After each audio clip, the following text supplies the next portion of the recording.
noches. Buenas noches a todos. Sejam mais uma vez bem-vindos. É isso aí, Reginha. Ao Beyond the Cage, meus amigos. Mais uma vez, um dia que vai ser incrível. Como é isso aí, velho? Inenarrável. Temos um tema muito interessante, que é a cannabis, né? Isso aí. Tanto do ponto de vista medicinal, da técnica, de como você prescrever, como que funciona, como do ponto de vista de aplicação no dia a dia, através da lei e do que está acontecendo politicamente sobre isso. Mas antes de apresentar nossos amados e queridos convidados, que a gente agradece de coração por ter vindo aí, a gente tem algumas obrigações, não é verdade? @Beyond the Cave PDC, por favor, Insta, YouTube, Spotify, estamos em todas. Estamos em todas. Aqui aperta a sinaleta, se inscreve, galera, é importante pra gente.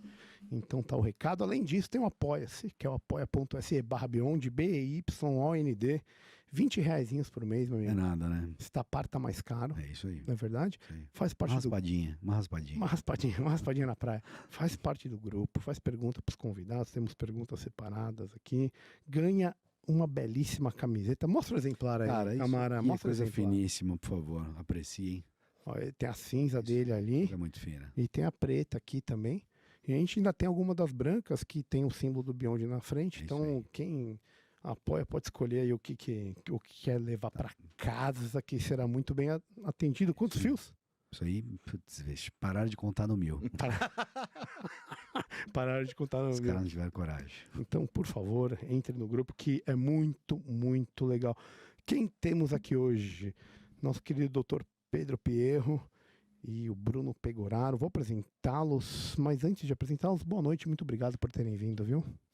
Eu que agradeço o convite, né? Sou um apoiador já, tenho essa camiseta. Obrigado, ostento ela com muito orgulho. Uma pena que o Caio não está aqui hoje, sempre uma pessoa importante aí, né? E eu já vou começar, além de agradecer, fazendo uma crítica, né? A questão dos livros aí, eu vou ter 1/3 a menos de opção. Cara, mas tudo bem. Como a gente ia fazer um sarauzinho, a gente não vai ter exatamente o pitch, mas sempre tem coisa, sempre tem coisa. Sempre tem uma surpresa, então fica tranquilo. E com vocês, né, eu nunca perco, né? Quando dá tudo errado, eu empato, mas eu sempre ganho. Boa, garotinho. Muito obrigado, Brunão. Valeu. Obrigado vocês aí por abrir esse espaço e a gente poder falar um pouco mais da cannabis. Coisa boa. Dr. Pedro Antônio Pierro Neto, neurocirurgião funcional com especialidade em dor, transtornos de movimento, epilepsias e doenças psiquiátricas tratadas cirurgicamente. Ele foi formado pela Universidade de Iguaçu, no Rio de Janeiro, com especialidade na Santa Casa de Misericórdia de Ribeirão Preto e subespecialidade pelo Hospital AC Camargo Cancer Center aqui em São Paulo. Membro da Sociedade Brasileira de Neurocirurgia e da Sociedade Brasileira para Estudo da Dor. Atualmente é um dos principais estudiosos aí no tratamento com a cannabis, né, para fins medicinais, com mais de uma centena de pacientes atendidos e em tratamento. Faltou o mais importante. O quê? Sou amigo do Magal, do Marco e do Bruno. Aí é isso. Que faz o currículo ter o maior peso. Garoto. E Bruno Agnello Pegoraro, presidente do Instituto de Pesquisas Sociais e Econômicas da Cannabis, organizador da primeira frente parlamentar de cannabis no Brasil e head de relações governamentais da The Green Hub. É isso aí. Então a gente vai juntar duas coisas bacanas, certo? É isso aí. Mas antes de juntar isso, eu queria perguntar para eles, como eles sabem e já acompanharam a gente, que a gente preza muito por uma ideia filosófica e por trazer o conhecimento que as pessoas têm, independente do que, né, se é de uma questão relacional e de política, ou se é uma questão técnica ou não, é trazer de dentro delas aquilo que as pessoas que estão nos ouvindo podem usufruir. E a gente sempre pergunta o que é uma vida boa. Eu vou começar com o Bruno e depois eu quero também que o Pedrão responda aí, por favor. Bom, a gente estava conversando aqui antes de começar o podcast, mas assim, eu acho que a vida boa é você ter sempre um desafio a ser superado, é você tá bem com sua família, você tá bem com seus amigos. A vida é boa, é isso, é discutir assuntos diferentes com amigos, Eu acho que é isso. A gente ter esse tempo, ter um tempo de lazer, ter um tempo de cultura. Eu acho que isso que é para mim a vida boa. Não sei se não fui pouco filosófico nessa resposta. Não, acho que você foi bastante filosófico nessa resposta. É o que a gente fica falando toda hora do epicurismo, né? Tem uma certa boa medida nesse prazer. Ele não se excede. Não é, você não falou assim pra mim. Vida boa é ter uma lancha de 56 pés, colocar 36 pessoas, encher de álcool, sex, drugs and rock and roll e ficar uma semana no mar. Então, o Epicuro falaria que isso é um prazer desmedido, que faz mal, que não é aquilo que deve ser perseguido. E aí, quando ele vai descendo o tom para algo muito mais que a gente entende como real, ele fala, então, essa é a vida boa. Exatamente. E são as pequenas coisas, né? Então Exato. você pega aqueles momentos, faz as pequenas coisas e junta. Você não precisa de uma extravagância. É nessa medida de prazer, de equilíbrio, de prudência dentro do prazer que o Camarão tá falando. Mas eu acho que a vida boa a gente sempre tem que ter um desafio, né? Tem que sempre estar sendo desafiado. Eu acho que você ter metas, sair dessa.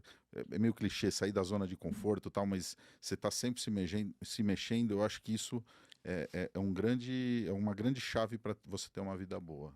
Tá sempre procurando. Tem pessoas que preferem estar sempre procurando, tem pessoas que preferem esperar e trabalhar especificamente num assunto também. Sim. Mas eu compartilho do que você diz, eu acho que é importante porque é uma questão de meta. Exatamente. Você ter meta, ir atrás da meta, porque às vezes tendo meta gera um propósito, né? Exato. Né? E a vida boa tem que ter um propósito envolvido. Até às vezes precisa deixar um legado depois. Exatamente. E aí, Pedrão, o que você falaria pra mim, meu amigo? O que é uma vida boa? Sim. Uma vida com qualidade.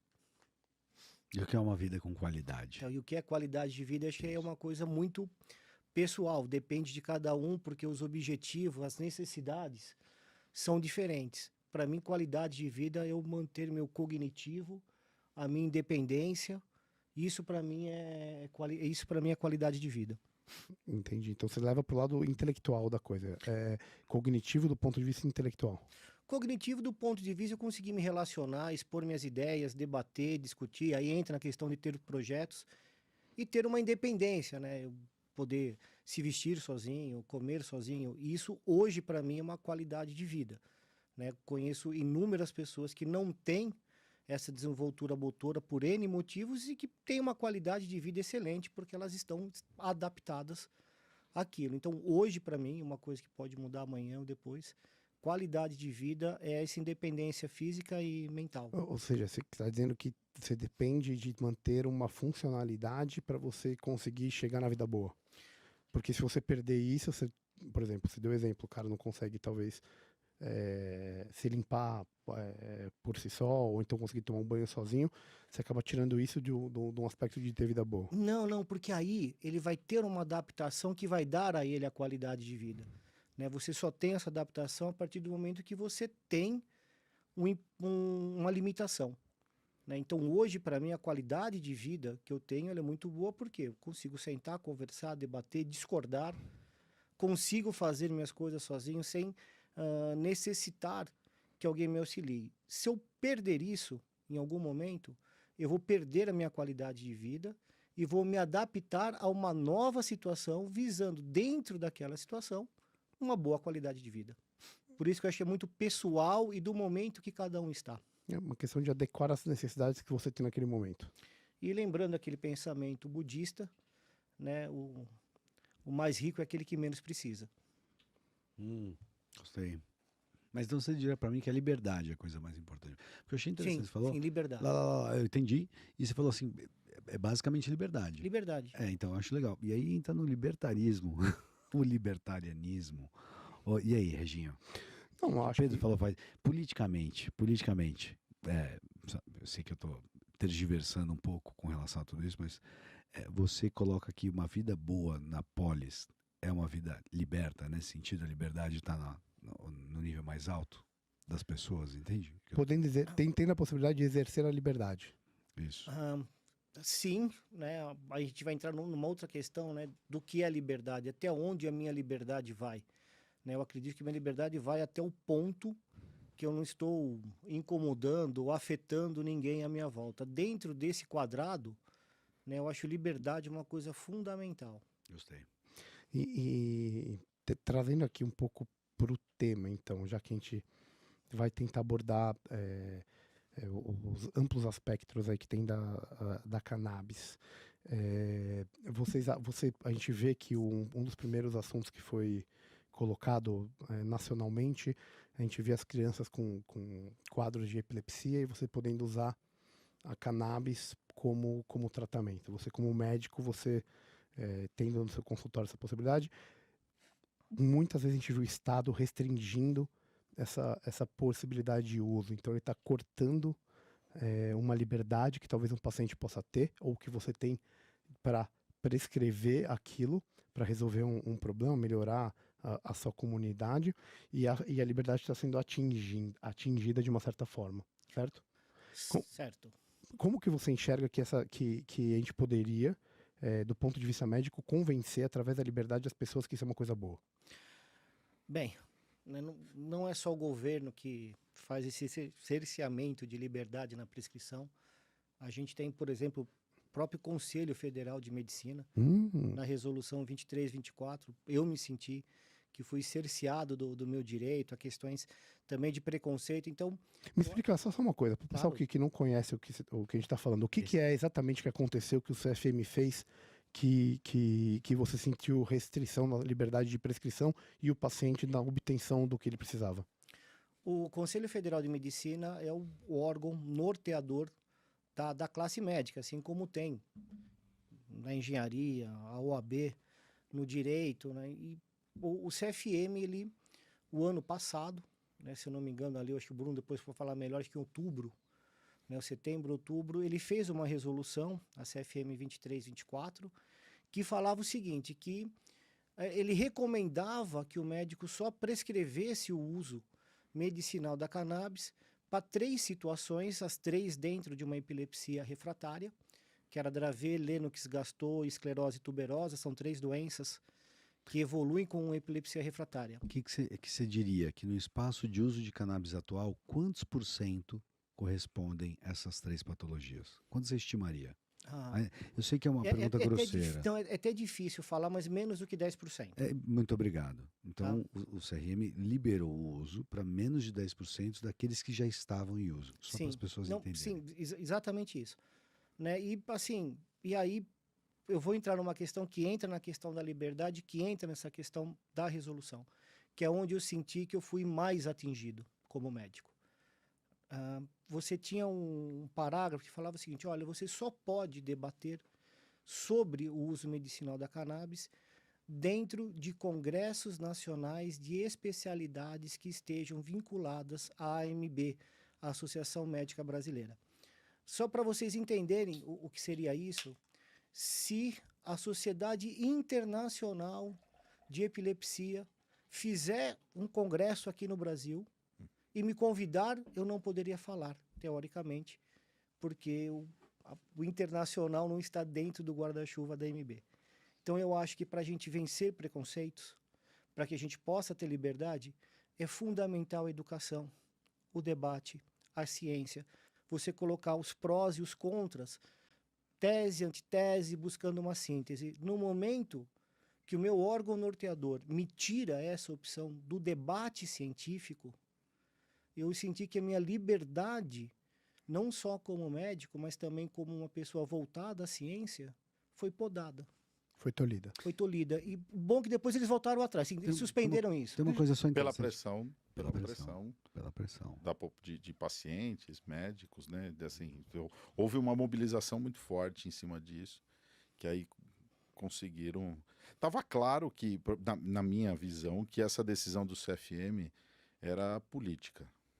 Para mim era política.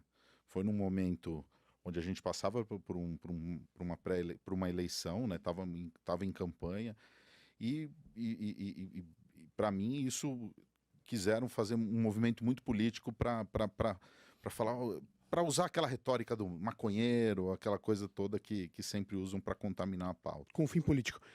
Eu quero que você guarde isso aí, fique com isso na cabeça, que a gente vai explorar o que estava acontecendo ali para chegar a isso. Mas antes disso, eu queria só que você falasse assim, porque o Camarão falou uma coisa, 10% ficou. 90% ficou sem. Queria que você falasse quais são essas doenças? Quem são esses 90% que ficaram sem e que teriam esse benefício com o uso da cannabis medicinal, para as pessoas conseguirem entender de quem que a gente está falando, que acabou tendo essa mesma liberdade que você teve de prescrever, a liberdade de poder usar restringida. Qual que é esses 90%? E vou além. Qual que é o benefício que eles teriam com o uso? Bem, então, teoricamente, até matematicamente esquisito falar isso, mas eu vou provar que é mais do que 100%, tá? Então, assim, 90% dos outros, vamos chamar assim, doentes, enfermos ou pacientes, são portadores de Alzheimer, Parkinson, dores crônicas, que isso equivale a pelo menos 30% da população adulta nacional, pacientes com outros tipos de epilepsia, não somente essas três, né? Isso ainda sem falar nos transtornos psiquiátricos, como ansiedade, depressão, síndrome do estresse pós-traumáticos, e todas essas doenças, elas têm uma relevância. Você tem estudos que falam que a cannabis é uma opção. A cannabis, ela não é uma bala de prata, ela não vai salvar todos os problemas do mundo, ela não serve para todo mundo. Mas ela é uma ferramenta terapêutica que deve ser considerada. De baixo risco. De baixo risco. E por que eu falo que é mais do que 90%, né? Porque existe uma quebra de paradigma, não sei se me permite falar isso agora nesse momento. Pode falar o que você quiser. Que foi as Olimpíadas de Tóquio. Né? As Olimpíadas de Tóquio, elas foram chamadas de Tóquio Hemp. Foi a primeira vez que numa Olimpíada foi permitido o uso do canabidiol, do CBD, antes, durante e após as provas. Né? A ideia era ver, né, o quanto que isso ajudava a recuperar os atletas entre uma prova e outra. Né? Eu sei disso porque alguns dos atletas do Brasil que usam CBD são meus pacientes. Né? Então, eu pude acompanhar isso. E o mais interessante é que não foi esse benefício da recuperação. Esse benefício houve. Mas não foi esse o maior benefício relatado pelos atletas do Brasil e de outros países do mundo que usaram. Foi uma Olimpíada completamente atípica. Esses jovens, esses atletas, cresceram ouvindo falar de como era a vida numa cidade olímpica, né, das diversões, a plateia ali empolgada, né, te levando para cima, e estávamos no meio de uma pandemia, ninguém sabia se a Olimpíada ia ter ou não, era de 2020, foi para 2021, estádios vazios, as pessoas trancadas dentro da Vila Olímpica. O grau de ansiedade foi tremendo desses atletas. E eles reconheceram que o uso do canabidiol melhorou muito mais a questão da ansiedade do que a questão da recuperação das provas físicas. Por que eu estou falando isso? Porque o benefício não é só para quem está doente. Né? Em termos de doença, a cannabis ela não serve para tudo. Boa. Mas se a gente olhar, ela pode servir para todos. Mas me fala uma coisa, esses atletas aí, por exemplo, a ideia inicial era porque o canabidiol, para você poder explicar para as pessoas, ele tem uma ação anti-inflamatória. Isso. E a ideia é recuperação porque você diminui a ação inflamatória. Porque é bom a gente poder diferenciar o que é CBD, o que é o canabidiol, do que é THC, para as pessoas entenderem. Porque aí o cara fala assim, não, os caras estavam lá e estavam usando o THC, que não era o caso, era só o CBD que tem essa ação anti-inflamatória. Isso. Dentro da planta da cannabis, a gente tem mais de 100 chamados canabinoides. Canabinoides são produtos químicos que uma determinada espécie de planta, que é a cannabis sativa, produz, que faz uma conexão com o receptor próprio que nós temos no nosso corpo, que é o receptor CB. Tem um CB1 e CB2. Então, para ser um canabinoide, ele tem que ter uma conexão com esse receptor. Dos canabinoides, desses 100, nós temos três, mas um que é o principal, que é o psicoativo, que é o delta-9 tetraído-canabinol, que é o THC. Né? Então, assim, de um universo de mais de 100, um tem um efeito psicoativo. E é esse um que tem um efeito psicoativo que tem indicação também para determinação, indicações muito precisas para utilização. Né? Todos os outros, mais de 100, relevam, né, a fama desse único canabinoide. Então, o CBD, o canabidiol, ele não é psicoativo, ele não provoca alterações cognitivas, não vai transformar você numa outra pessoa, não despersonaliza. A ação dele é muito mais de anti-inflamatório, de uma coisa chamada homeostase, que é buscar o equilíbrio interno. Genial, excelente. Para complementar aquilo que a gente está falando, como que foi esse negócio do lado parlamentar, lado político, para que você comentou que eles pegaram como uma pauta para defender uma certa narrativa para poder ter ganho político. Como que isso funcionou? Na verdade, isso é muito uma opinião minha, né? Eu acho que o CFM usou desse tempo que a gente estava em eleição e quis jogar uma pauta muito complexa para tudo isso que a gente já vivia, dessa separação que a gente tem, entre bolsonaristas e lulistas, vamos dizer assim. Então, assim, a gente estava num momento desse, no meu ver, não era um momento de você soltar uma resolução onde aí você vê muitos parlamentares, não sei se posso dizer conservadores, mas que acabam contaminando essa pauta, trazendo essas narrativas, querendo colocar preconceitos em cima dessas discussões. Então, eu acho que veio numa maneira errada. Eu acho que o CFM quis jogar isso no ambiente político ali. E não colou.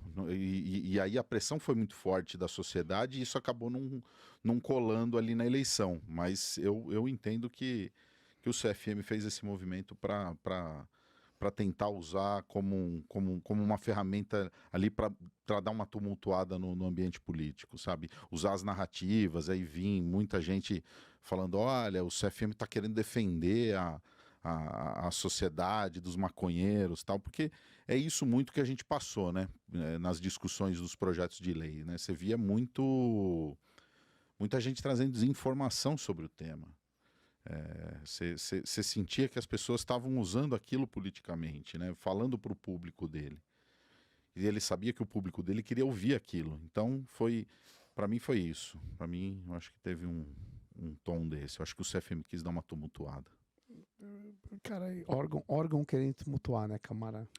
O que eu acho curioso é que, assim, ele não foi no sentido... E aí eu falo como médico, Bruno, que me deixou... Eu não sou prescritor de CBD, então não tenho grande interesse ativo no tema.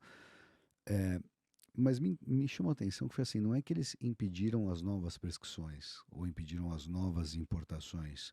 Eles cortaram de quem já tinha. Do ponto de vista médico, isso é tétrico, isso é nefasto, isso é uma coisa bizarra.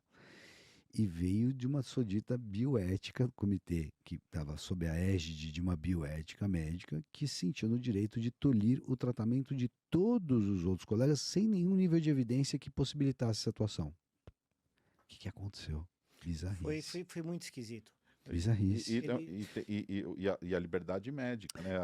E um outro ponto, da liberdade autonomia. Autonomia. E eu pegaria ainda nesse que o Pedro falou, que não deu tempo de eu fazer a interlocução, mas eu já tinha visto o CRM falar, você não pode prescrever, você não pode operar, você não pode vender seu serviço desse jeito, mas nunca tinha visto você não pode falar. Porque não compete ao CRM falar o que você pode ou não pode falar. Não somos gados enquanto os médicos. Nós somos atores de um sistema de saúde. Então, não é assim, você não pode falar a respeito. Não compete ao CRM falar o que eu posso falar. Eu tenho direito constitucional de falar o que eu quiser. Voltamos às liberdades. Pois é. E, assim, não sei realmente o que aconteceu. Tenho uma dificuldade muito grande para aceitar que foi algo político. Até já conversei com o Bruno sobre isso, de tão bizarro que a coisa foi, né? E até, né, sei da representatividade aqui desse podcast, fica aqui, tá? Meu convite não, é um convite, um apelo ao CFM, por favor, se vocês precisarem de alguém para a gente discutir, para entender, estou à disposição, né? Porque algumas outras coisas também foram muito estranhas. Por exemplo, ele tinha feito antes uma enquete, né, sobre a utilização do uso medicinal da cannabis. Parece que houve poucas pessoas que responderam, e eles falam que analisaram não sei quantos mil artigos. A gente não sabe como é que foi esse placar, nem quais são os artigos que foram utilizados. Porque não coube exemplificar nada em decisão nenhuma. E não é assim que se trata um representante de classe. É isso que me chama a atenção. Isso é uma representação de classe, são colegas. Marco, não existe um poder público vindo daí, desculpa. Não, imagina, pelo amor de Deus, é que piora o negócio. Né? Piora quando ele abre uma nova consulta pública. Eu acho que a população sempre tem que ser ouvida, sempre tem que ser escutada. Mas quando a gente vai determinar coisas técnicas, você não abre isso. Assim, Posso falar o que é pior, por então? favor. O pior é você chegar assim como órgão de classe, falar assim, no momento fala assim, está proibido, ninguém de vocês que sabe do assunto pode falar nada. 2 meses depois fala assim, peraí, tá liberado, qualquer pessoa pode falar tudo. Isso é a prova cabal da inconsistência técnica. E os CRMs, os regionais, né, não foram favoráveis a isso. Alguns, como o do Rio de Janeiro, até se manifestou contra. Eu não lembro o de São Paulo, como é que foi o posicionamento, mas, né, o único que teve assim, um apoio maior dessa resolução foi a Associação Brasileira de Psiquiatria. E uma resolução dessa também vai de encontro ao que a Anvisa regula também, né? Não, mas é porque são, pelo que eu entendi, né, a Anvisa, ela regula a medicação. Tanto é que Já dá uma segurança, né? exatamente. O CFM, né? O CFM é a Anvisa, através do Barra Torres, presidente atual da Anvisa, falou assim: olha, se a receita chegar até aqui e ela estiver dentro das orientações que tem que ter na receita, nome, endereço, do nome do escrito, nós vamos autorizar. Né? A restrição foi em cima do médico e quem ficou o De maior mãos prejudicado atadas. foi o paciente. Gente, eu tive paciente naquelas semanas fatídicas que queria pegar dinheiro emprestado no banco para comprar um lote de remédio para o filho não ficar sem remédio. É isso. Sabe, assim as pessoas ficaram num desespero. É isso. Agora, como é que colegas causam um caos tamanho na vida de outros colegas sem nem explicar justamente o motivo de ter feito isso? Por isso que eu estou aqui, entendeu? Pedindo, olha, me chamem para conversar. Eu gostaria de entender, de repente, eu concordo com os motivos.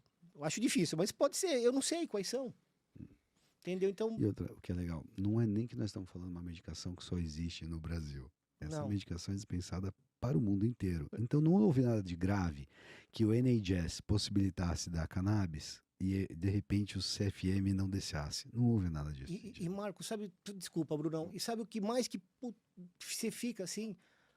Alguns meses antes, 1 ou 2 anos antes, o CFM, na resolução número 2 daquele ano, ela fala assim: olha, mesmo não tendo evidência científica, a consulta médica é como uma consultoria, é uma relação entre o médico e o paciente. O paciente não é obrigado a seguir aquela consultoria. Então, se o médico quiser prescrever cloroquina para o Covid, ele pode. Perfeito. E a gente não tinha nenhum estudo clínico sobre isso, não tinha nada. Era um momento, concordo. De que era um autonomia momento- mesmo, é óbvio. Cada um Então, é. mas por que pode naquele momento? isso. Entendeu? E- Não foi usada a mesma métrica. Então, mas aí por que não foi usada a mesma métrica? E o que o Bruno falou, que ele trouxe. É que eu preciso só fazer uma defesa. Porque você falou, não, o conservador, né?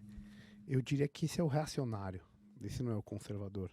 Porque o conservador ele consegue olhar para aquilo que é bom e aquilo que funciona e aderir àquilo, entendeu? Existe uma ideia de progresso no conservadorismo.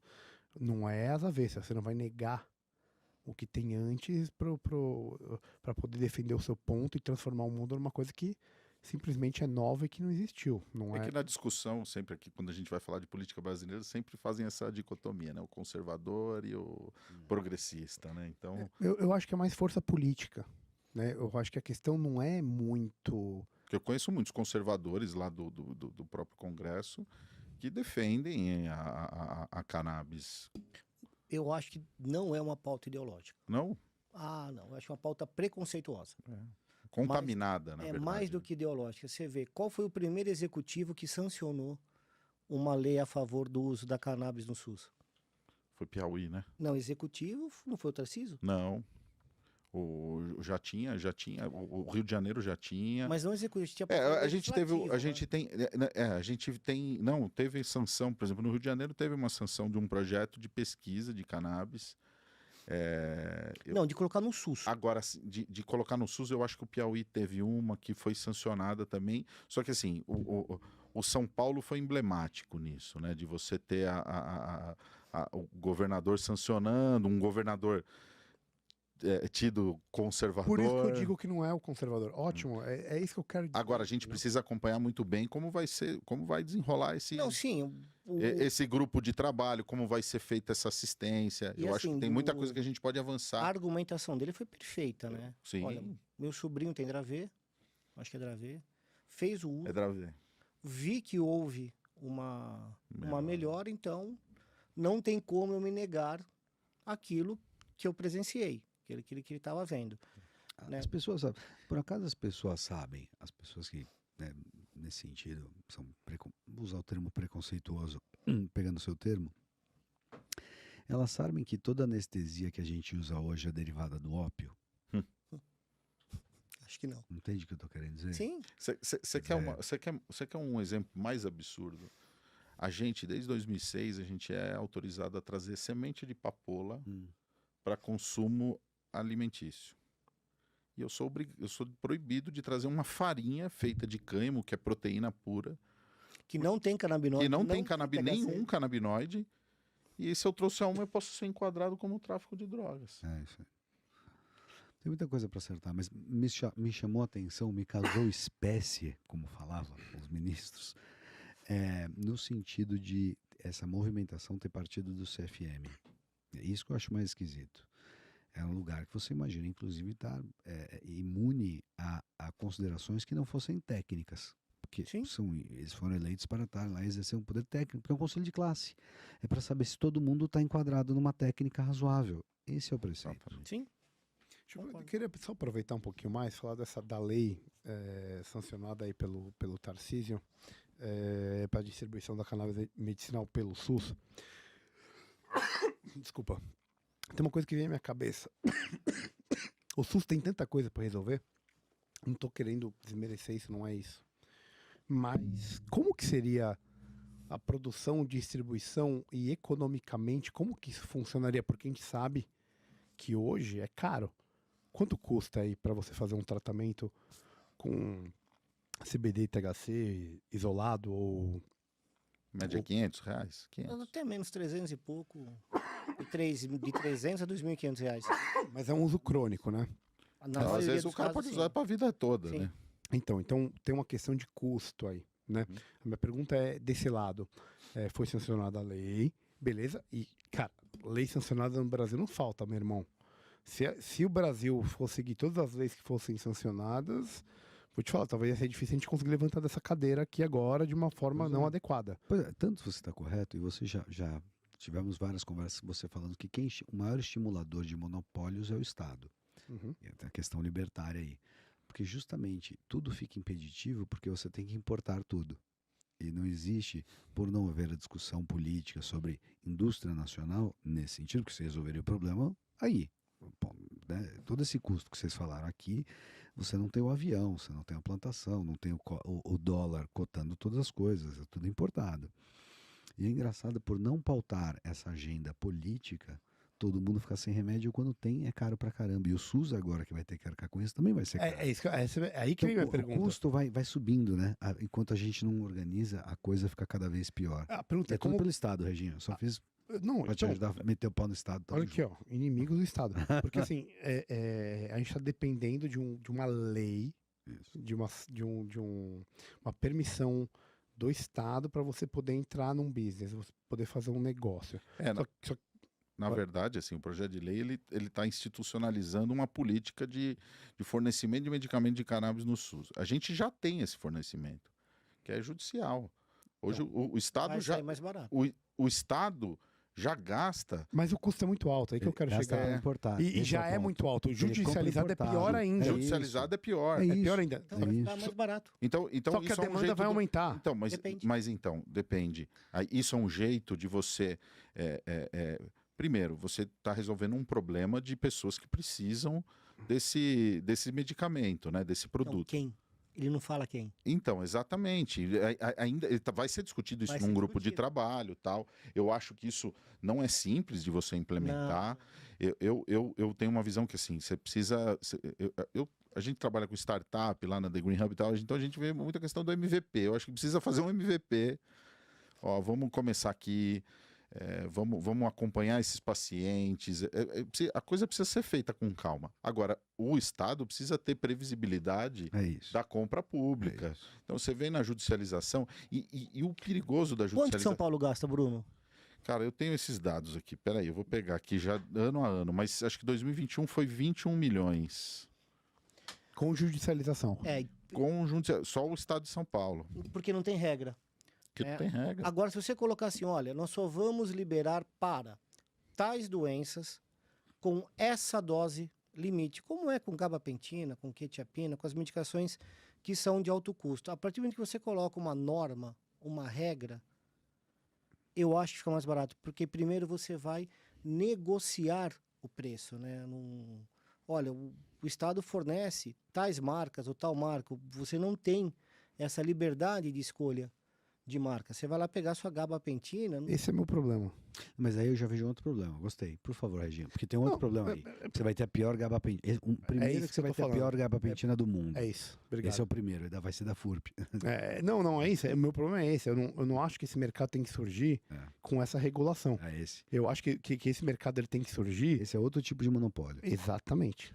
Aí é um monopólio que você vai ter a medicação ruim, vai estar pagando caro por ela, vai distribuir isso de uma forma ruim, porque não é o mercado que está resolvendo isso, quem está resolvendo isso é um ente estatal central decidindo para onde vai, e no final vai custar muito com um sistema de saúde que já se diz universal, que tem que tratar câncer, AVC, os tumores que você opera, o sangramento, entendeu? E eu não consigo ver uma viabilidade final para você colocar essa pauta como algo que esteja à frente. Eu acho que para você fazer isso, você tem que partir de uma outra base. Entendeu? É óbvio que você vai precisar do Estado. Olha os números aqui. Vamos os números. 2019 foram 3 milhões, 571. Em 2020, 15 milhões. Multiplicou por 5. E 2021, 19, quase 20 milhões. 2021, quase 20 milhões. Então você vê, tem um crescimento muito grande em 3 anos ultrapassamos os 38 milhões. Então, assim, e está crescendo, porque todo mundo está começando a ter acesso. Médicos estão sendo cada vez mais educados, né? Resultado. As pessoas estão vendo que funciona. Exato. Não para tudo, não para todos, mas que funciona, não é uma mandracaria, e isso estimula outras pessoas. Eu concordo quando vocês falam que esse não é o melhor sistema, que talvez seja o pior sistema que a gente possa ter.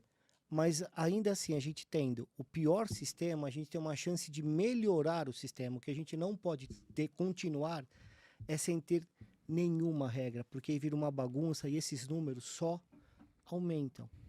Não, o que vocês têm razão, assim, o principal problema está no Congresso, né? A gente não tem uma regulamentação onde a gente possa produzir, plantar, fazer ciência. Esse é onde está o gargalo. E é importante ter essas discussões, esses projetos. Eu fui um incentivador muito disso. Tem um projeto aqui na Câmara de São Paulo, da Janaína Lima, da vereadora, que a gente ajudou ela a construir, a gente que formou um grupo com ela de trabalho, formamos 2 projetos de lei, inclusive um de apoio e incentivo à pesquisa científica e um de fornecimento de cannabis pela Secretaria de Saúde. Só que assim, esses projetos, além de você fazer toda essa movimentação e começar essa discussão, essa educação, porque no fim isso acaba sendo uma educação que você está fazendo ali. O médico lá do SUS, lá da prefeitura, do estado, falou, opa, cannabis? Pô, deixa eu começar a estudar, deixa eu entender. Então, isso também tem um efeito educativo muito bom. E um outro detalhe, doutor, além desse efeito educativo, você também tem uma pressão, porque assim, o Estado agora vai começar a ter que gastar com isso. Do meu entender, os governadores que começarem a gastar com isso vão fazer, pô, não adianta, a gente tá trazendo em produto importado, a gente podia estar aqui, ó, sei lá, podia estar fazendo no Butantan. Aqui, no Butantan, inclusive, pô, por que que... Então, assim... Mas aí você vai para uma esfera nacional, né? Então, mas aí essa Federal. pressão de todos falando, pô... É isso. Você tocou num assunto que é pouco debatido e muito relevante. Estamos aqui em 4 pessoas, 3 médicos, acho que eu sou formado há mais tempo. Eu não tive Velhão. sobre sistema endocannabinoide na minha Nem formação. eu, titio, também Você não, velho. Não. Pois Eu é. sou mais novinho. Eu sou mais novinho aqui, por favor. Você não, você é Sou um mais menino, você é um novinho. menino. Então, assim, nós vamos liberar na farmácia de alto custo o médico do SUS. ele está preparado para prescrever? Não Nem a só do pau. SUS. Os médicos Pouquíssimos, né? estão Pouquíssimos. preparados para utilizar essa ferramenta? Mas existe um projeto para a gente preparar esses médicos? Então, mas aí eu acho que cabe o grupo de trabalho agora olhar essa demanda, porque assim, você tem. Eu falo assim, você precisa primeiro educar o próprio governo, né? A própria secretaria, as pessoas envolvidas que não estão sabendo. Você começa a precisar educar. A gente fez isso muito na frente parlamentar. A gente quis muito educar. A gente chamou de paciente a produtor industrial de cânhamo, entendeu? Eu vi que foram, tipo, vocês tiveram umas 10 reuniões, 9 reuniões. Sim, foram. Ai, caramba, eu sou ruim de Não, número, tudo bem, viu? mas Foram várias reuniões. várias, teve acho que 12 reuniões, 12 audiências públicas. A gente fez, olha, de paciente, de médico. No fim, o doutor acabou não indo porque estava viajando, mas queria que ele tivesse ido, porque a didática. Bom, depois a gente apoiou, fizemos uma em Mauá, na cidade de Mauá, fizemos um monte de audiência. São Caetano. Então, isso é um trabalho de formiguinha. Eu falo, doutor, você faz. Esse é um trabalho de advocacy, indo lá na Câmara de Mauá, na Câmara de São Caetano, falando. Aonde a gente for convidado. Aonde a gente for convidado, exatamente. Então, Infantaria, né? E esse trabalho de formiguinha é interessante. Por exemplo, olha que legal. Agora, para o Tarcísio, ele estava lá naquela coisa: vai sancionar, não vai sancionar, tal. Muitos vereadores que acompanharam essas audiências fizeram notas pelo seu mandato, falando: olha, apoio o projeto, é uma pauta importante. Então, esse trabalho de convencimento, essas audiências públicas são importantes para isso, né? A gente vai educando, vai levando informação, pessoas. Tem uma questão, só contar uma passagenzinha que eu acho que é super legal. Teve uma comissão de saúde, porque o projeto de lei, o 1180 do Caio, ele passou por comissões, tem que passar pela Comissão de Saúde, Constituição e Justiça, e teve algumas audiências públicas na Comissão de Saúde. A Patrícia, que é presidente da Humanitas, Patrícia Vilela, ela participou como convidada para defender o projeto de lei. E ela foi muito bem na defesa, ela fala muito bem, foi muito bem na defesa, e tinha lá, estava lá a deputada Edna Macedo, que é irmã do Edir Macedo, dono da Record, né? E ela falou: poxa, a gente tem eu não tinha conhecimento disso, assim, votou a favor do projeto, e estava faltando conhecimento para ela no assunto, para ela decidir. Eu acho que ela estava acabando, não estava chegando essa comunicação que eu estava falando que o doutor acaba fazendo, e isso é muito bom, porque a gente vai virando a mente das pessoas. As pessoas já vão vendo que a cannabis não é um bicho de 7 cabeças. Então eu acho que esse trabalho que você falou, pô, esse projeto de lei, não sei se é mas esse efeito educativo, esse efeito de você trazer o tema para a mesa, trazer... Justificar, né? Exatamente. E aí você vai acabar tendo essa pressão, porque agora o governador vai falar: pô, eu quero também produzir, eu quero produzir aqui no Butantã, eu quero que mais empresas produzem em São Paulo, que paguem impostos, que façam produtos aqui. Não quero comprar de outros países. Né? Vi de mercado milionário que em outros lugares, né? A gente vê Estados Unidos, por exemplo, Califórnia, vários estados que tem. Isso é uma coisa legal, né? Olha que legal nos Estados Unidos. Lá não é federalista mesmo, não é descentralizada a decisão. E você tem estados que você pode usar. É isso aí. E aí você usa, esses estados são usados como laboratório, certo? E aqueles que estão mais céticos, porque eles têm essa dúvida, que existe uma dúvida, a gente vai falar dessa dúvida daqui a pouco, mas existe essa dúvida. Esses estados que estão mais céticos, eles conseguem esperar e deixar o outro tomar atitude para a gente comparativamente olhar e talvez chegar num lugar que é um meio termo melhor. Né? O Brasil está nesse momento, eu acho, porque assim, a gente tem muitos exemplos que a gente pode usar, né? E falar: pô, vamos ver o que deu certo ali, vamos ver o que deu errado aqui, vamos fazer um meio termo de tudo isso. Eu diria que o Brasil não está nesse momento porque todos os estados estão sobre uma égide.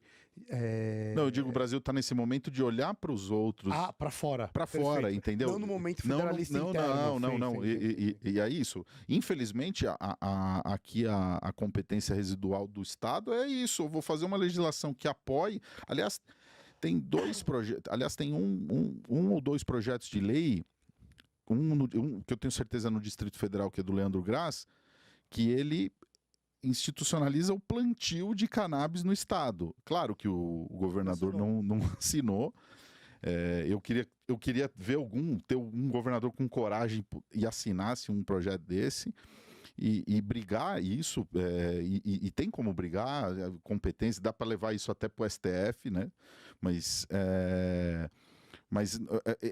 ele tem uma competência residual, o Estado. Então, assim, não dá para legislar sobre... Não é competência do Estado legislar sobre plantio ou não plantio de cannabis no Brasil. Dentro do nosso ordenamento jurídico. Mas por acaso é da competência do Estado decidir se algo da natureza deve existir ou não? Imagine quando descobriram o ornitorrinco. Mas não se enquadra nem como mamífero, bota ovo, vamos matar tudo, porque assim fica mais fácil, né? Não é da competência do Estado decidir se algo da natureza deve ou não existir. Ele pode regulamentar. E digo mais. Exato, porque também ninguém proíbe ter... Comigo ninguém pode. Minha avó tinha lá na casa dela, se eu comesse uma planta daquela, eu morria, né? E ninguém proibia. Falava, mas uma plantinha de cannabis em casa era proibido. E outra, o Estado ele não tem direito sobre o direito natural. Tem coisas que são criadas, que nascem com o homem, são pré-estatais, né? Como o direito à vida, como o direito à sua autodefesa, Exato. como o direito que você tem de consumir o que você quiser. Isso nasce com você. Isso não está na mão do Estado, nem deve estar. Quanto mais isso estiver na mão do Estado... Concordo. Menos nós, como indivíduos, poderemos ser agentes de nossa própria vida. Então, é um jeito que parece dar uma segurança, mas no final ele está tirando um pedaço do que é teu, da tua decisão, entendeu? Então, são coisas que são prévias, são anteriores ao próprio Estado. Eu queria puxar para um outro lado, que é o lado que talvez as pessoas olhem e falem, não, calma aí, mas tem isso aqui também, né?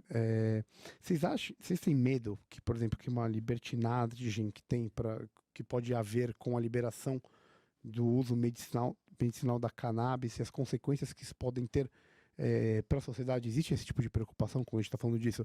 Primeiro, do ponto de vista orgânico, médico e funcional, e segundo, do ponto de vista político. Quer falar? Assim, a gente já tem que nem eu estava falando agora, a gente já tem modelos de países que fizeram essa regulamentação da cannabis, né, como um todo, olhando medicinal e uso adulto, né? Recreativo. Eu gosto de falar uso adulto porque não deve ser permitido para menores de 18 anos como bebida alcoólica, né? Um uso recreativo tem que ser um uso adulto, né?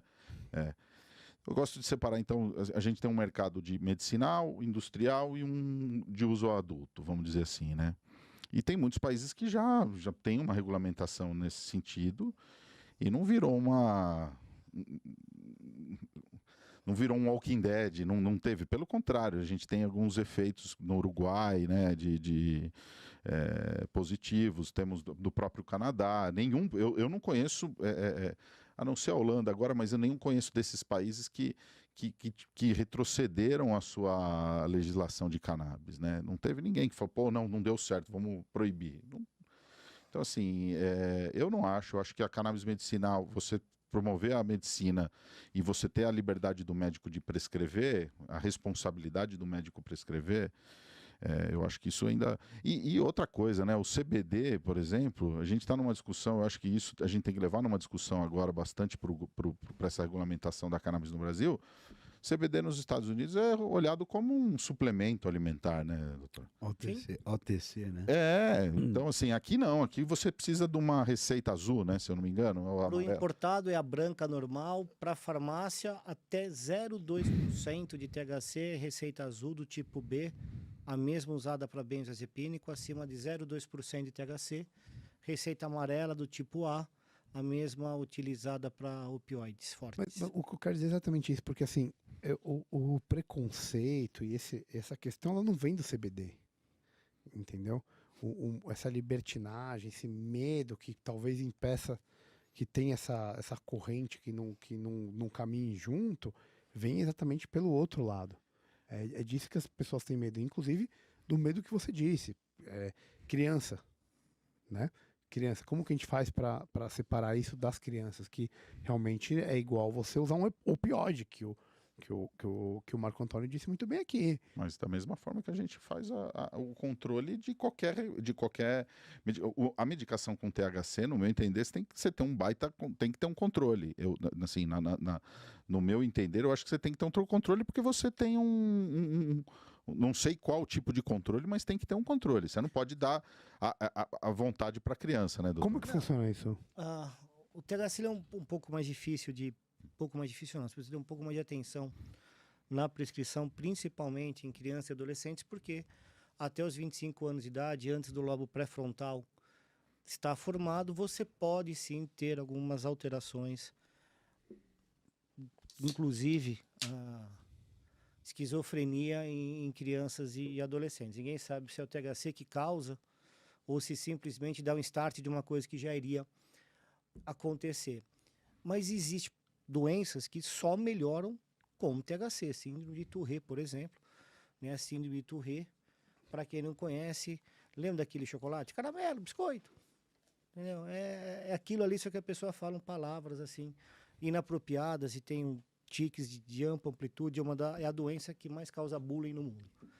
Ela melhora muito com THC. Aí é uma redução de danos, né, que você tem que Sim, fazer, né? mas imagine assim, tá? Aqui é uma coisa mais técnica. Paracelsus falava, né? A diferença de remédio e veneno é a dose. Nós sabemos que CBD e THC competem pelo mesmo receptor. E que, teoricamente, o receptor prefere 100 vezes mais o THC do que o CBD. Sendo assim, formulações com menos de 1% de THC não causariam nenhum tipo de efeito psicoativo. Então, para essas, a vigilância poderia ser menor. A vigilância, por exemplo, até determinada dose de CBD poderia ser aberto, como um suplemento. A partir de uma determinada concentração, você aumenta a vigilância para evitar realmente o abuso. O excesso mata, até excesso de água mata, imagina, de canabinoides. E aí parte, Brunão, daquilo que você falou, daquela educação para todos, inclusive para o paciente. Sim. Né? Tem uma particularidade da cannabis, dos canabinoides, chamada curva de U invertido. A cannabis é igual morfina, é igual prolopa, você não tem dose teto. É até onde o paciente dá para usar. Só que na cannabis você tem essa curva de U invertido. Então você imagina assim, que no eixo Y é o efeito terapêutico, no eixo X você tem a dose, né? E você coloca um U invertido. Então nem sempre a maior dose você tem o melhor efeito terapêutico. É só a cannabis que tem isso? Não. Prolopa tem isso. Prolopa ele funciona muito bem no Parkinson até determinado ponto. Se aumentou a dose, vai provocar um outro distúrbio de movimento, que é de cinesia. Então, por isso que necessita de um controle, porque o mesmo potencial que tem para o bem, como qualquer medicação, também tem para o mal. E isso envolve dose. Então, isso não é difícil.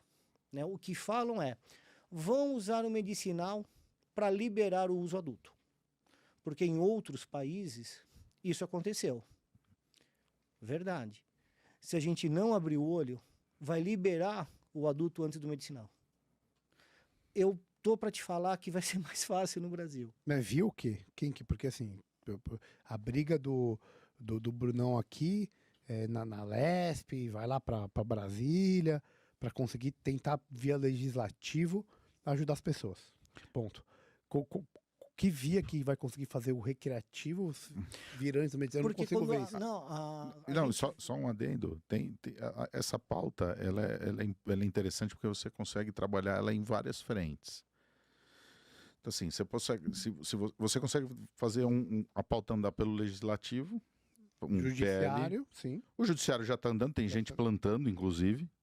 Tem muita gente plantando através do judiciário.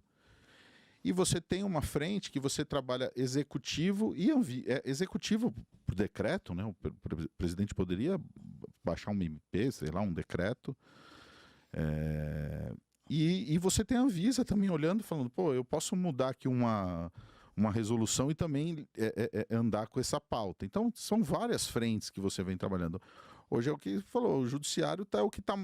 O judiciário tem muita gente plantando em casa, em cima de uma liberdade de você poder fazer o seu próprio remédio, fazer o que você quiser para você. Então, assim, eu acho que o judiciário tá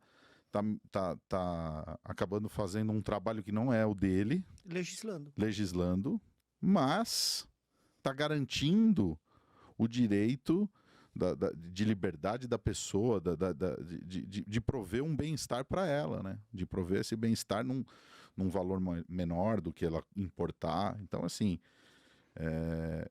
o legal da pauta é isso, né? Você tem muitas frentes sendo trabalhadas. A construção é múltipla. É de vários usados. A gente tem uma baita associação que é a Abrace, que ela tá lá na Praça dos Três Poderes do Piauí. O doutor já foi lá, já conhece. Tá a Abrace plantando o cannabis aqui de um lado, a Assembleia, o Fórum e o Palácio do Governo. E eles aqui ficam plantando cannabis. É proibido no Brasil, mas estão lá. Quem que tá dando esse aval para eles? O Judiciário.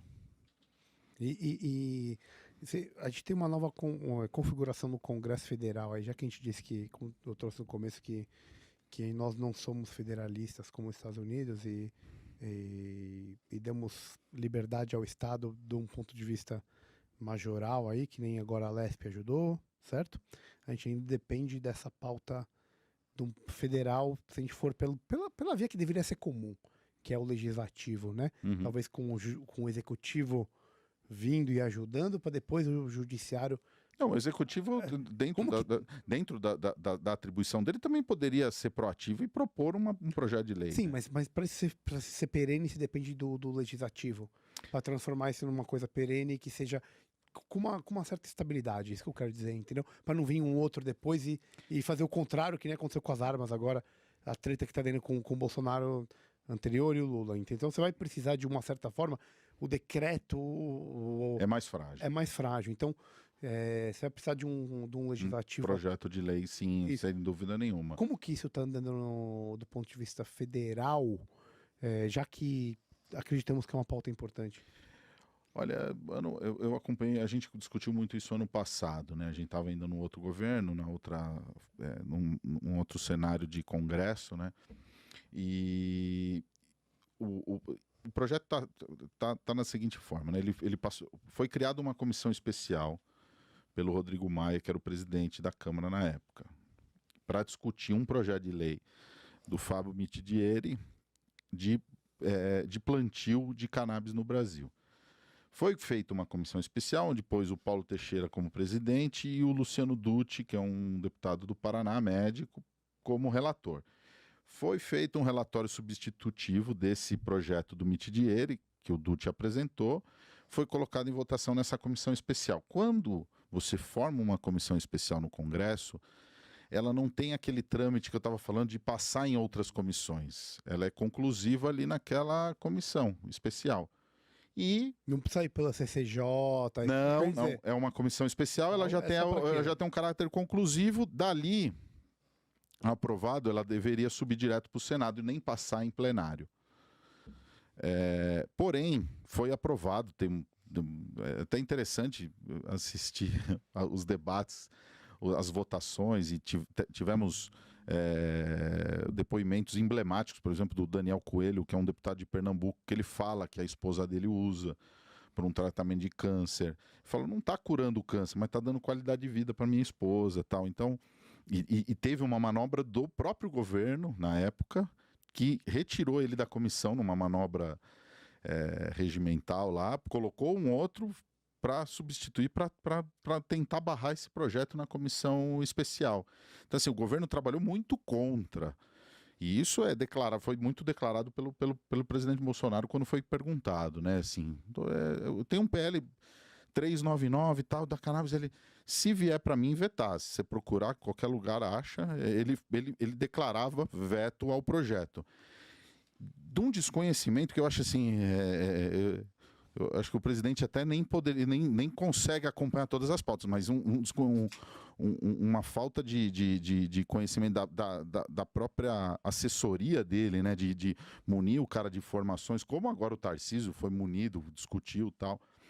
Então, teve essa manobra do governo, aprovou isso na comissão, porém, agora eu não me lembro o número, mas acho que foram 120 deputados, assinaram um requerimento de autoria de um deputado do Paraná, Diego Garcia, que é contrário ao projeto de lei.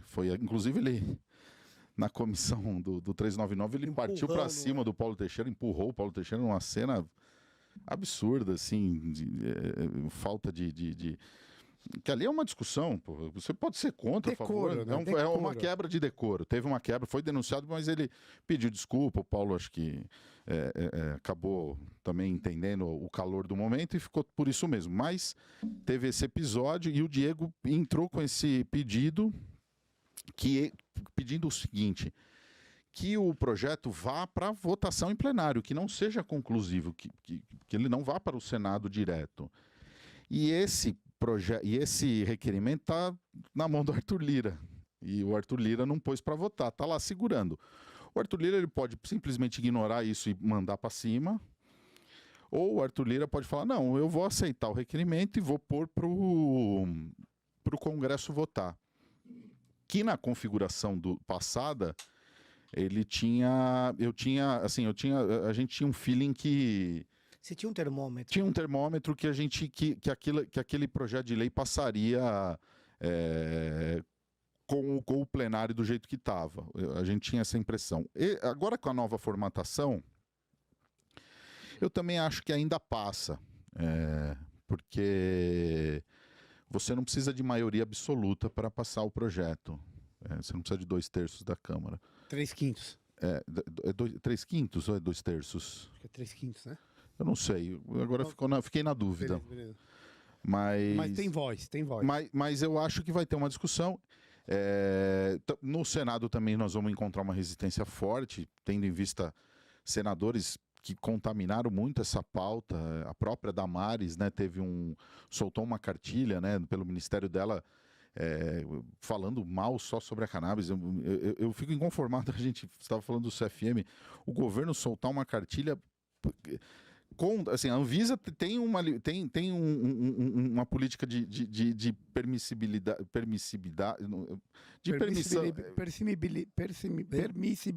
permissibilidade em cima do medicamento da base de cannabis, e o governo solta uma cartilha contra essa história toda. Então, assim, aí a gente tem agora no Senado um cenário que eu acho que não é tão favorável. Mas também, assim, é todo um processo, né? Quando isso daí começou lá atrás, muita gente já está mais educada, já conhece sobre o tema. Então, assim, a gente tem alguma esperança. Porém, a gente tem um trabalho que eu acho que é importante do executivo. Eu acho que o atual executivo... Não, e aí o pessoal até falava assim, Bruno, você não pode politizar a pauta. Sim, eu sempre... Isso. O problema desse negócio, o que você está falando, que é a mesma ideia do conservador, o problema é isso, porque os caras ficam politizando uma coisa que não é questão de política. Exatamente. É óbvio que você vai precisar da política para tudo, mas é o seguinte, meu amigo, tem benefício, é bom, as coisas... Então você não tem que levar para esse lado, né? É isso que você tá falando. Exato. E quando eu participei de uma entrevista uma vez na rádio, e o cara me perguntou sobre... Eu falei, olha, o governo é contra, já tem... Aí uma pessoa veio falar, pô, Bruno, mas você não pode falar mal do presidente. Mas eu não falei mal do presidente, eu só falei o que ele está fazendo. Ele é contra. Dentro de uma análise que eu faço, quando sempre me perguntavam no segundo turno, pô, mas para o cenário da cannabis no Brasil, qual que é o melhor cenário? Sem dúvida era o Lula. Não tenho dúvida. E por quê? Porque o próprio presidente Bolsonaro declarava voto contrário, vetaria o projeto, eu precisava trazer esse dado. Então, dentro desse cenário da cannabis, hoje a gente tem um executivo olhando muito mais... com muito mais seriedade para o tema. Mas você concorda que a pauta da cannabis nunca evoluiu tanto quanto evoluiu no governo passado? Mas não teve. E aí você sabe mais do que eu também que não teve força do governo para isso. Então, porque... Pelo contrário. E por que evoluiu mais? Porque a Anvisa funcionou. E pela demanda da população. Sim, e pela demanda por mães estarem. Orgânico mesmo. Exatamente. Nós temos hoje 18 remédios na farmácia e que foram liberados no governo passado, né? Por quê? Porque a Anvisa cumpriu a cartilha. Exato. Né? O Barra Torres, né, que é militar, o Barra Torres, se não me falha a memória, ele é contra a cannabis, mas ele segue a regra. A regra diz que se você conseguir, se você apresentar tais e tais e tais e tais dados, indicadores, sei lá, você está habilitado a colocar seu remédio na farmácia. Cara, ele seguiu isso à risca e temos 18 remédios na farmácia. O Barra Torres continua na Anvisa por mais 2 anos, o mandato dele, e ele falou que não vai abrir mão disso. Então eu concordo que o executivo ele pode ajudar e ele pode atrapalhar, mas não é ele que é determinante. Não é, eu também acho que não é, mas é uma força muito grande para você travar uma pauta. E eu vou te falar o porquê. Aí eu posso até te falar bastidores, vamos dizer assim. Bora, mete para nós. Você conversava com técnicos do governo federal, e aí eu tô falando que a gente conversou com técnicos do MAPA para falar de cânhamo, falamos com a Anvisa, falamos muitos. E o sentimento era o seguinte: poxa, a gente tem um governo que é contrário. Você tinha o governo trabalhando contra essa pauta mesmo. Você tinha o presidente trabalhando contra, você tinha os filhos do presidente trabalhando contra, demais. Fazendo lives para falar: olha, esse projeto de lei, eles querem liberar maconha no Brasil. Querem dar bala de maconha. Não era nada disso. O que não era nada disso. Então, assim, você tinha um movimento muito contrário. E isso você sabe. Você pega um funcionário de governo, um cara que está lá concursado, trabalha no Ministério da Agricultura, ele poderia, por exemplo, o cara pode dar uma canetada e liberar. Aliás, tinha isso e tiraram no governo passado. Você tinha para alimentação animal semente de cânhamo. E tinha gente tentando importar e não conseguia. Faltava uma canetada do Ministério da Agricultura para liberar essa entrada da semente de cânhamo. E você sabe por que os caras não faziam isso? Porque eles tinham medo de ser taxados como o funcionário que liberou a semente de maconha no Brasil. Eles tinham medo de alguém pegar essa pauta e falar assim: olha, aquele cara liberou a maconha. Mas é tão burro, velho. Mas eu sei disso. E é isso que eu ficava inconformado. Sabe por quê? Porque assim, essa pauta tá aqui, certo? Isso ninguém vai pagar essa pauta. Isso tá rolando. Não existe uma pessoa que vai brecar isso. Então, um cara que tá desse espectro, que ele tem que tomar cuidado, ele não pode virar as costas e fazer isso, entendeu? Porque não existe vácuo de poder e não existe vácuo na pauta. O outro lado vai pegar isso e vai transformar isso num molho que é muito mais bonito, num suco de laranja, muito mais bem feito. E por isso que eu digo que é o cara que é reacionário. É o cara que ele não entendeu? Ele não consegue enxergar a realidade na frente dele, né? Exatamente. Um mercado bilionário, assim, enxergar a pauta econômica, enxergar a pauta social de uma certa forma. Você tem a pauta ambiental junto também. Então, assim, não, simplesmente demonizaram. Não quiseram nem ouvir o que tinha para ser falado. Olha, não, aqui nós temos uma farinha de cânhamo. Você não quer ouvir? Não quiseram ouvir. Então, infelizmente, eu trouxe, eu falei muito disso ano passado. Mas o governo, eu falei... Aí fala, mas você está falando mal do presidente. Eu falei, eu insisto para vocês, não estou falando mal do presidente. Eu estou trazendo um dado que o presidente é contrário ao projeto de lei, que hoje, no meu entender, é um projeto que não resolve todas as coisas, mas assim, é um pontapé inicial. Dentro do projeto, você permite cannabis para fins medicinais com THC dentro de estufas, lugares controlados, onde você tem o controle dessa planta. Era até engraçado que parecia que era algum lugar que você estava aguardando material radioativo, porque a porta dupla com biometria, você não pode nada fora, fluxo laminar, 100% filmado. Era assim, a Anvisa ela colocou milhões de que não é Cara, que nem não é assim o está e nem assim, pois é, dando toda essa segurança, criando um baita, como é que eu posso dizer, um baita burocracia para você abrir um negócio desse.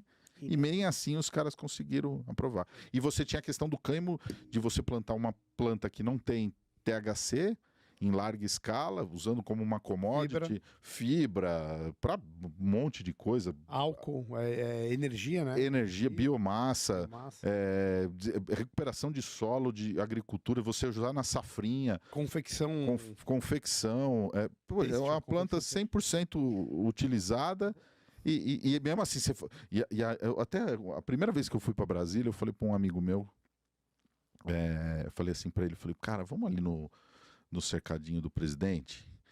E a primeira coisa que eu vou falar para ele, eu vou falar assim, ô presidente, cânhamo não dá barato, você não vai ficar doidão se você fumar ele, é a mesma planta, mas não vai te dar um barato. Então, já para tentar já mudar a cabeça do presidente, eu falei, eu vou lá no cercadinho para falar isso para ele. Eu queria aproveitar porque é o seguinte, é muito legal, porque você está fazendo uma crítica ao bolsonarismo, ao conservadorismo. Eu não digo que é o conservadorismo, mas é muito ao Estado, sabe?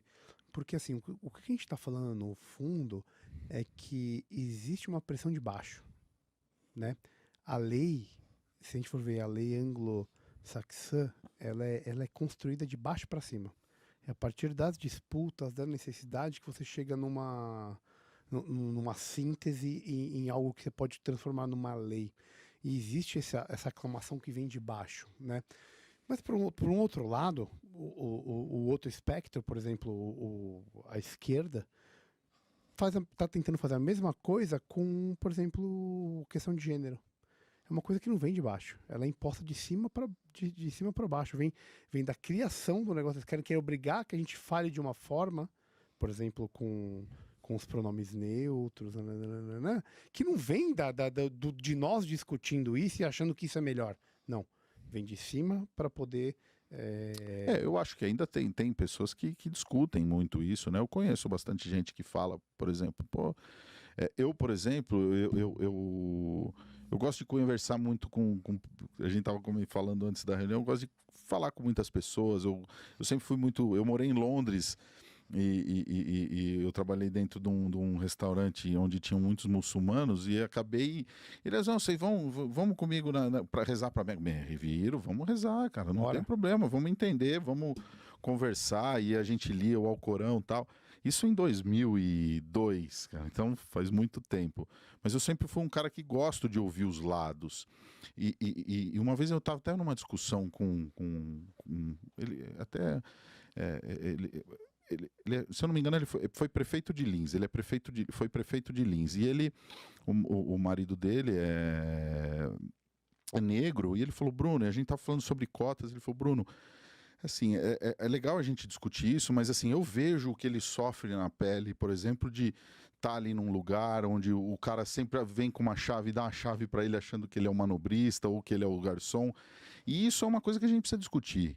Eu acho que isso... E a gente precisa ouvir as pessoas. Que nem outro dia também vieram me perguntar essa questão do aborto. Eu falei, a questão do aborto eu nem gosto de falar, porque é uma pauta que eu acho que é a mulher que tem que ser ouvida. Nem sou eu que vou ter que falar. Então, eu acho que... Mas você acredita na questão do lugar de fala? É isso que você está me falando? Não. É a mulher que vai discutir... Não, eu acho que... Eu não tenho opinião formada em alguns temas, por exemplo, como o do aborto, que eu acho que eu fico difícil para eu opinar em cima do corpo de outra pessoa. E aí a liberdade de cada um. A mulher que tem que decidir em cima do que ela vai fazer no corpo dela, entendeu? Eu acho isso. Não, assim, eu te entendo, mas quando a gente fala de aborto, não é uma liberdade só do corpo dela, né? Tem o corpo dela, mas tem algo a mais ali. Não, sem dúvida. Eu compro a tua ideia. Sem dúvida. Então, por isso que eu acho que isso é uma discussão muito mais extensa, que eu não tenho opinião formada. Você fala, Bruno, qual a sua opinião? Eu não tenho opinião formada. Eu não sei. Eu acho que eu teria que me aprofundar muito mais nesse assunto eu acho que tem que ser feita a discussão. A discussão precisa ser feita, de todos os temas. Só que eu acho que a mulher, tem que ouvir a mulher, tem que ouvir o cientista, a gente tem que ouvir todo mundo para definir. Que nem você estava falando da questão de gênero, eu estou te falando da questão de gênero, porque assim, conheço muitas pessoas que acham que não, e conheço muitas pessoas que acham que sim. Então, acho que é bom a discussão, e cada um ter a sua opinião. Se a gente está falando de liberdade, a gente está falando da liberdade. O que eu acho que a gente não pode é impor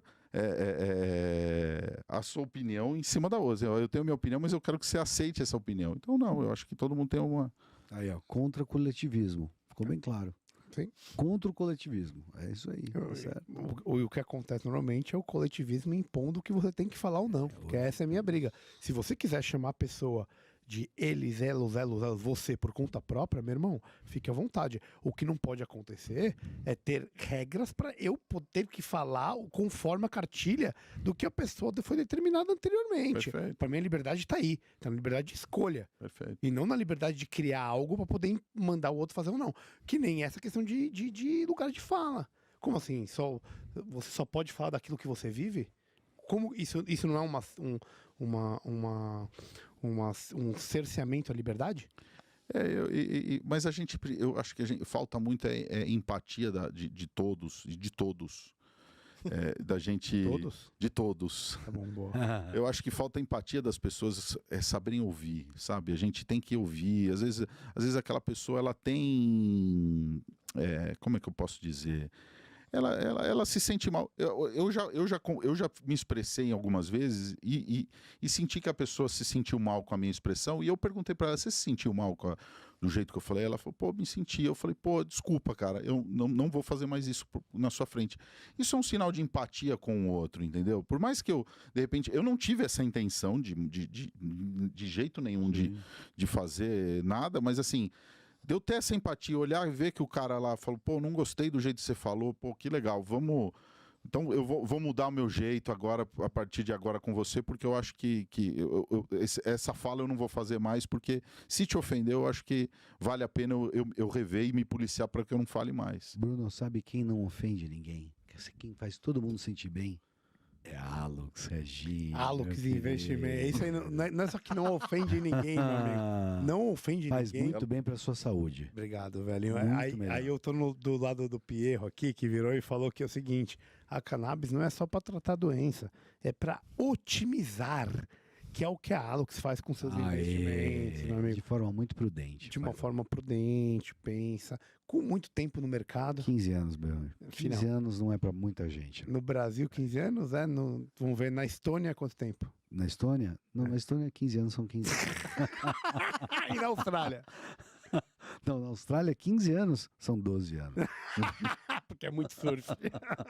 Então, meus amigos, vocês que têm um dinheirinho guardado, que querem uma educação financeira e que estão buscando uma baixa preferência temporal, olhando lá para frente, por favor, não esqueçam da Alux Investimentos, www.alux com 2 L's e X. Fala com quem lá mesmo? Investimentos.com, com o Ronaldo Bella ou com o Alexandre Sandoval. Não tenho dúvida que vão dar um incremento no seu dinheirinho.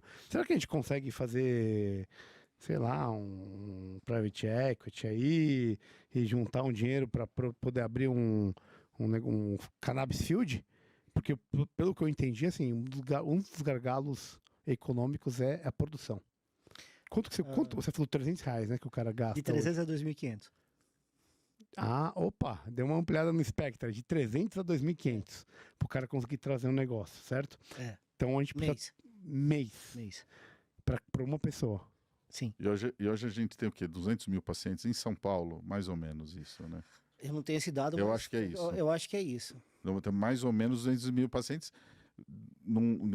Quantos médicos, sabe, doutor? Quantos médicos prescrevem? Ah, Brunão, eu acho que gira em torno aí de 3 a 5% no máximo. De 3 a 5%. Tudo isso? Pô, 3 a 5% dos médicos prescrevendo?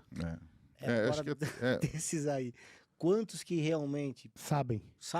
Eu acho que nem tanto. Mas tem muita gente vou prescrever e tal, não tem. Mas a educação tá subindo isso, né? Então é um mercado que vai crescer bastante. A natalidade médica no Brasil é a 3ª do mundo, né? Então assim, eu queria só fazer uma última pergunta aí, na verdade, sim. a gente falou, tem a questão econômica, a gente falou da questão cultural e social em relação a cannabis, né? Porque tem o lado político que vai para um lado, para o outro, um briga por uma coisa, uma briga por outra. Mas também tem um caminho que é o caminho da sustentabilidade. Não que eu ache que tem que ser tudo green e que o green vai salvar o mundo. Não é isso que eu tô falando, gente. Não, veja bem. Não é uma bala de prata. Não é uma bala de prata. Mas se tem Pode, um argumento que talvez possa ser explorado, que é o argumento da sustentabilidade com a cannabis. É por isso que a gente precisa ter uma legislação. Assim, eu conversei, por exemplo, com um agricultor de Rondônia. O cara falou: pô, Bruno, eu tô aqui do lado da Amazônia Legal. É difícil eu plantar alguma coisa aqui sem usar defensivo e acabo e não posso usar porque estou ali do lado da Amazônia, então isso pode afetar. E você tem a cannabis como uma possível commodity que usa menos agrotóxicos, ela é uma planta muito mais resistente. Assim, poderia ser. Não tô dizendo que isso pode ser a salvação de Rondônia. Não. Mas se a gente não tiver uma legislação onde a gente possa testar isso, vamos ver se isso funciona realmente. Tem muitos estudos falando da recuperação de solo, né? Chegaram até a plantar em Chernobyl para tentar fazer a recuperação de solo de contaminantes. Então, assim, tem. Só que assim, não adianta nada a gente ficar aqui, tem estudos lá, todo mundo fazendo coisa lá fora e a gente aqui não podendo plantar. Se eu plantar um pé de cânhamo que não tem THC, não tem psicoativo nenhum, lembrando, eu sou preso. Eu vou falar, pô, não, o cara tá. Então, se a gente não tiver essa legislação que a gente consiga avançar, nós vamos ficar muito nessa. Então, tem muito campo para a gente atuar, né? Muito lugar para a gente atuar. Já foi vanguarda, a gente já foi assim, o primeiro disparado na frente. Década de 1980, estou falando de 43 anos atrás. Professor Elisardo Carlini, da Paulista, junto com o professor Sanvito da Santa Casa e o professor Rafael Mechulan da Hebraica de Jerusalém, fizeram o primeiro trabalho da utilização de CBD para epilepsia refratária e foi feita no Brasil. Primeiro trabalho do mundo. Fomos protagonistas. Fomos, há 43 anos atrás. E hoje nós estamos vendo se a gente consegue ser coadjuvante. Estamos lá atrás. Lá atrás. Né? E você pega assim, caras bons no Brasil. Esqueci o nome do menino agora que foi para o Paraguai plantar cânhamo. O Rolim? O Rolim. Foi plantar cânhamo numa fazenda que é a maior exportadora de semente para culinária para a Europa.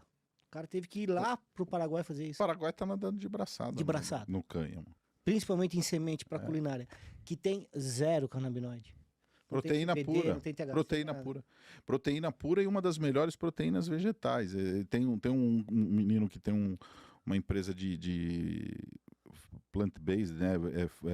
Alimentos base de planta, e ele me levou um feito de farinha de cânhamo e um feito de farinha de ervilha, para dar aquele up na proteína. A de cânhamo melhor nutricionalmente, na questão proteica, né? E o gosto muito melhor, assim, o outro é mais arenoso e a de cânhamo muito menos, muito mais gostoso. Então, é isso. Estamos perdendo um baita mercado, uma baita oportunidade de mercado por 3 países da América do Sul não plantam cannabis. Brasil, sabe os outros 2 ou não? Bolívia e Venezuela. É verdade. Todo mundo, Argentina, Chile, todo mundo. Argentina criando uma agência rezando agora. Assim para que o Brasil, né, celeiro, né, na primeira carta que falava do Brasil, de Pero Vaz e Caminha, já colocava nessa terra tudo que se planta dá, né? E assim, tá todo mundo torcendo para que a gente não evolua nisso, porque senão... Claro, imagina um mercado interno aqui de 220 milhões de brasileiros, o Paraguai podendo, a gente conseguindo, porque assim, o primeiro passo que a gente está olhando aqui, vamos conseguir pelo menos importar a farinha de cânhamo, a semente de cânhamo, não quer produzir, tá bom, então deixa a gente importar, o que a gente quer ter, a hora que a gente começar a importar isso, quem que nós vamos comprar? Paraguai, da Argentina, Ou seja, Colômbia. Você tem incentivo que poderia, do ponto de vista econômico, do ponto de vista de benefício individual médico, você pode explorar para outras áreas que não só a medicina. Tem a questão recreativa e como as pessoas lidam com isso, que é uma outra questão mais libertária até. Que eu acho importante ser discutida até. Então, mas tem isso e Que é uma pauta legítima, né? muitas pessoas vão falar que sim, outras que não, mas é uma pauta legítima, né? As pessoas podem se beneficiar disso. Sim. Assim como talvez se beneficiem de tomar uma cerveja. Exato. Você tem um monte de coisa. E o que não deixa acontecer é o Estado. É isso que vocês estão me falando. Exatamente. Exatamente. Obrigado. Eu queria terminar assim. O inimigo do Ele Estado. queria terminar assim todos os podcasts. Todos os podcasts. Então isso me deixa muito feliz de ouvir isso, porque na verdade é isso. É o Estado não deixando as pessoas fazerem o que elas querem. E o mais legal que você falou, né? Brasil, Venezuela e... Bolívia. Ou seja, 2 países esquerdistas, né? Que tem um amplo... E o outro que talvez... Que antigamente... não é, né? Que a gente é muito esquerdista no Brasil. O Bolsomito foi um negócio específico, o Mentecapto. Mas você vê, né? Não é questão de direita ou esquerda em si, né? É questão de saber olhar para uma coisa boa e aproveitar aquilo e o quanto o Estado te impede Sabe de poder criar. Quem é o maior produtor de cânhamo hoje no mundo? A China. Sempre foi. E aí você, assim, claro, eles têm uma legislação de cannabis super restrita. Produz pra caralho, mas não usa nada. Então, mas é cânhamo. Mas é cânhamo, eu estou falando de cânhamo, de 0 THC. Lembra do Hemp for Victory, na Segunda Guerra Mundial?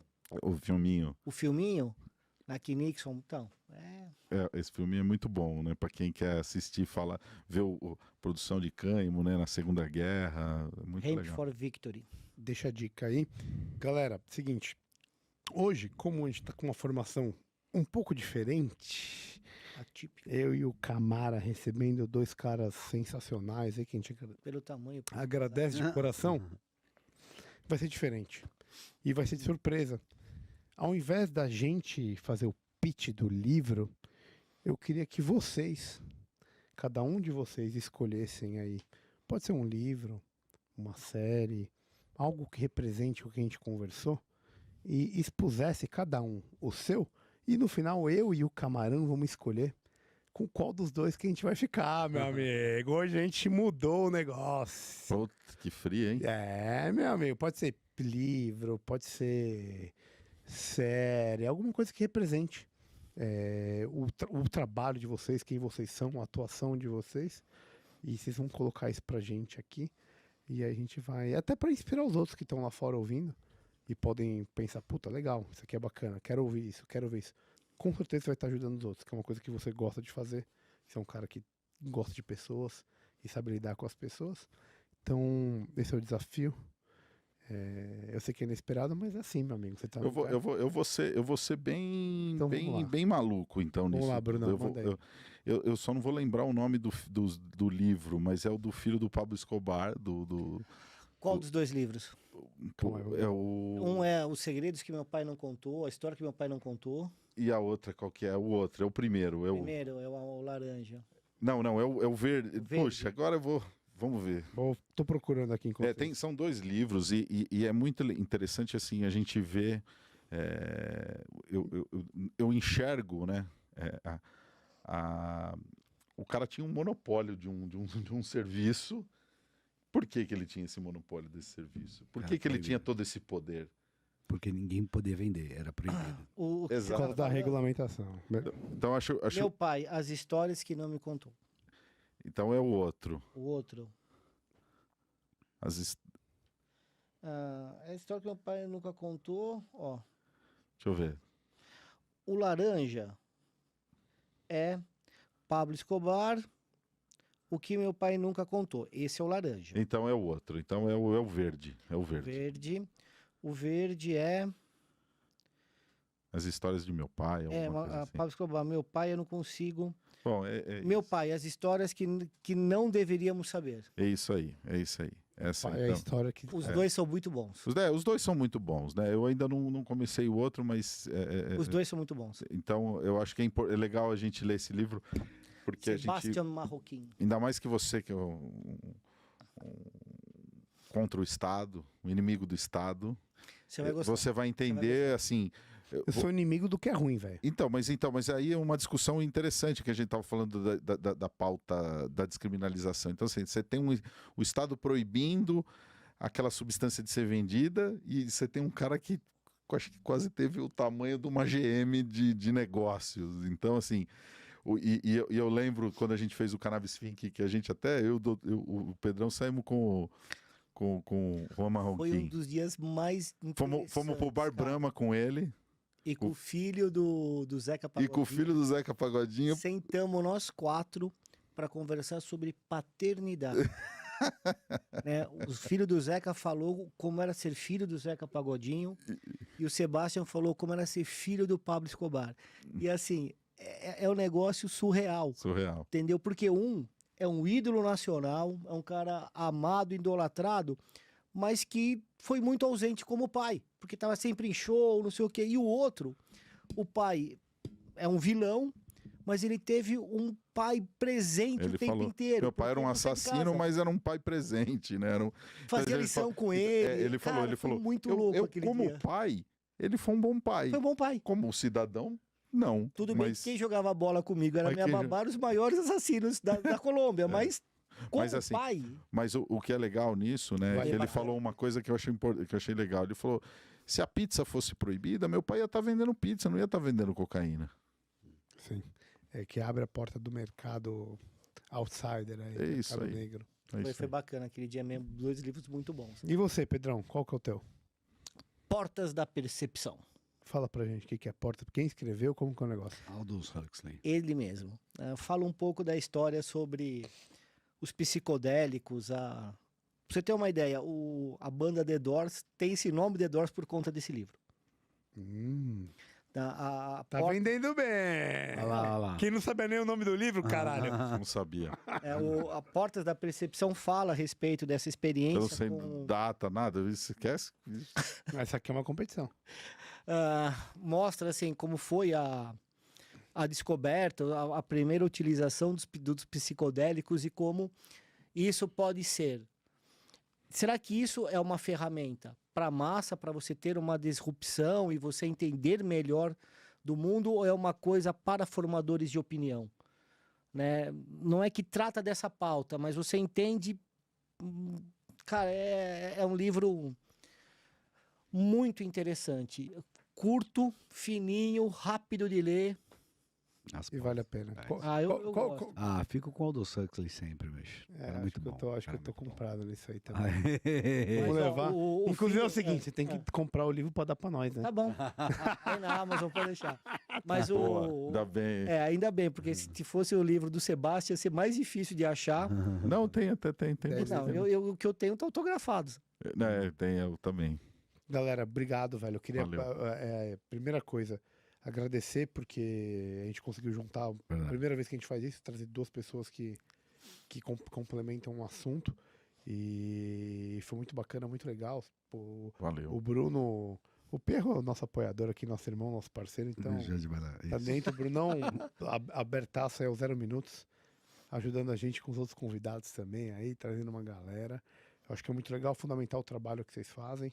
É importante, realmente abrir a mente, conseguir explorar o que é bom, tirar aquilo que não é bom, Sim. né? Porque tem coisa que também não é boa. A gente não pode achar que tudo é a bala de prata, tudo Não é uma panaceia. não é uma Não. panaceia, mas é fundamental para as pessoas que estão ouvindo a gente e para quem, principalmente para quem tem uma ligação direta com essa necessidade, Exato. né? Então é muito, muito legal. Desejo muito sucesso para ti, meu amigo. Valeu. Agradeço de coração, Sim. Brunão. Perro, velho, tamo junto, né, meu brother? Sempre, cara, sempre. Isso aí. Uma honra estar aqui, que eu tô sempre assistindo, né? Isso aí, ó. Cara, E ter a oportunidade de estar aqui é muito bacana. a gente agradece também de coração. Foi sensacional. Só queria deixar uma última mensagem do Javier Milei. Viva la libertad, carajo. Valeu, galera. Boa Valeu, noite. Pessoal, é nóis. Tchau. abraço.